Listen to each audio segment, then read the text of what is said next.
Oke, hari ini kita bakal bahas sesuatu yang gede banget. Sesuatu yang nggak kelihatan tapi ngatur ekonomi dunia.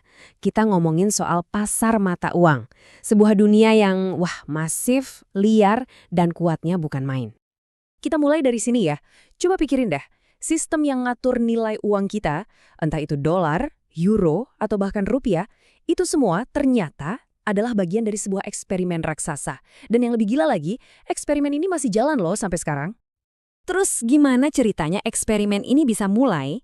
Nah, semua ini berawal dari ambruknya sebuah sistem lama yang udah puluhan tahun jadi aturan main ekonomi global. Coba kita lihat timeline ini. Dari tahun 1944, dunia itu pakai sistem namanya Bretton Woods. Gampangnya, semua mata uang diikat ke dolar Amerika. Terus, dolarnya diikat ke emas. Jadi, stabil, semuanya teratur. Tapi, di tahun 1971, Presiden Nixon bikin gebrakan. Tali antara dolar dan emas itu diputus. Boom! 2 tahun kemudian, di 73, seluruh sistem ini ambruk. Dan semua mata uang dilepas begitu aja. Ngambang bebas. Perubahan ini kayak pindah dari danau yang tenang adem ayem ke tengah lautan yang lagi badai gede. Dari dunia yang serba pasti, kita tiba-tiba masuk ke era di mana nilai uang bisa naik turun gila-gilaan tiap detik. Nah, inilah momen sang raksasa dilepaskan. Atau sebagian orang bilang, monster ekonomi lahir. Oke, sekarang kan semuanya jadi kacau balau nih. Para ekonom jadi pusing, mereka butuh semacam kompas. Pertanyaannya jadi simpel tapi susah banget dijawab. Sebenarnya nilai wajar sebuah mata uang itu berapa sih? Dan dari kebingungan ini muncullah sebuah ide yang jenius banget justru karena saking sederhananya. Namanya paritas daya beli atau bekennya PPP. Gini deh intinya, ada yang namanya hukum satu harga. Maksudnya, ya secara teori harga secangkir kopi yang persis sama di Jakarta harusnya ya sama aja dengan di New York kalau kursnya udah disesuaikan. Masuk akal kan? Tapi ya gitu, nyari barang yang bener-bener sama persis di seluruh dunia itu susah banget. Sampai akhirnya majalah The Economist nemuin satu kandidat yang sempurna. Dan jujur aja, ini kandidat yang paling enak. Apa itu? Yap, Big Mac. Dan lahirlah indeks Big Mac.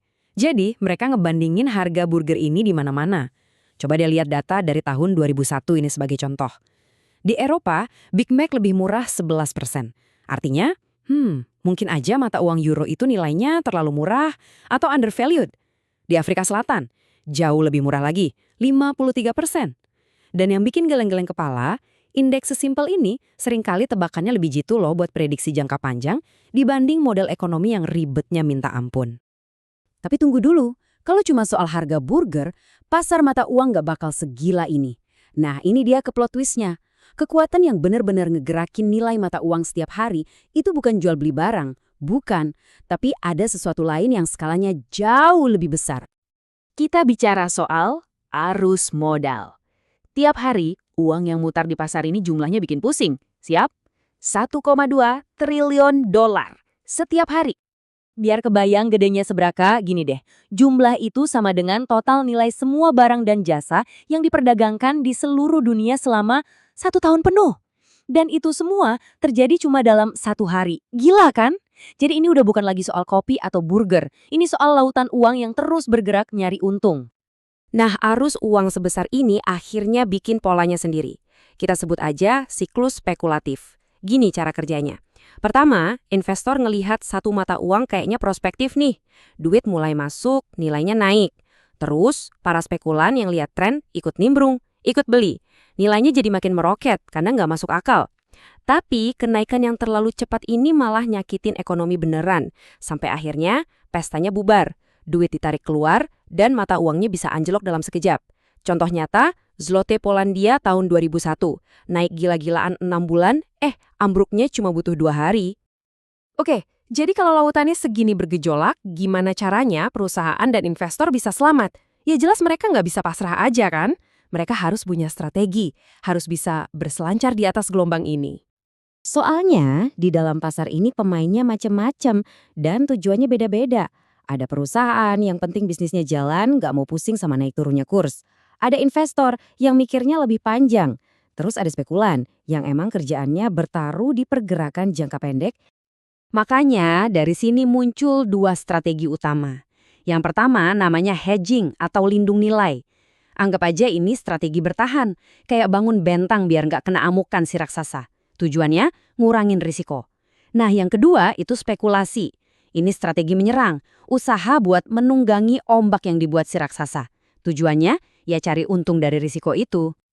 Kalau kita lihat semua kekacauan ini, siklus yang naik turun gila-gilaan, gampang banget kan kita mikir kalau pasar mata uang ini monster perusak. Tapi, coba deh kita lihat dari sudut pandang lain. Gimana kalau cara pandang kita yang salah? Gimana kalau si raksasa ini ternyata punya peran yang super penting?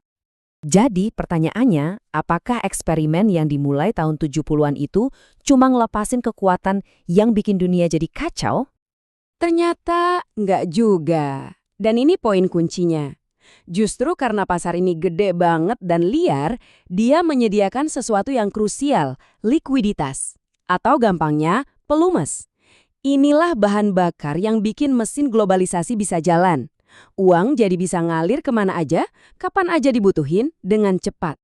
Semua ledakan perdagangan, investasi, dan pertumbuhan global selama 50 tahun terakhir, itu semua nggak bakal mungkin terjadi tanpa pasar ini. Jadi ya, sang raksasa ini mungkin kelihatan serem, tapi dialah yang, suka atau nggak suka, menopang dunia kita sekarang. Eksperimennya belum selesai, dan itu ninggalin kita sama satu pertanyaan pamungkas. Oke, kita udah ngelapasin raksasa ini, tapi apa kita benar-benar bisa ngendaliin dia?